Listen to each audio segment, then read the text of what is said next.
গতকাল লুটিয়াছালা আমরা দেখেছি কিভাবে আমাদের ঘরগুলো ভাঙচুর করা হয়েছে।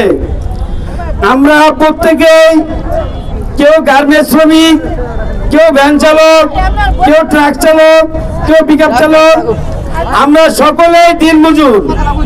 আমরা গতকালকে দেখেছি মানুষ এত নিষ্ঠুর হইতে পারে আমার জীবনে আমি কখনো দেখি নাই। আমি একটা মহিলার শিক্ষার, সে গ্রামীণ ব্যাংকের থেকে লোন করে বাড়িঘর করছে, সেই মহিলা আমাকে বলছে, ইউনুস ভাই আমি কি করলে আমাকে পুলিশ ধরে নিবে, আপনি একটু আমাকে বলেন। সে একটা মহিলা অন্য ধর্মের থেকে মুসলমান ধর্মে আসছে। আমি এই কথাটা জানতে চাই, বলতে চাই সবাইকে, আমরা যারা ভূমিহীন, গতকাল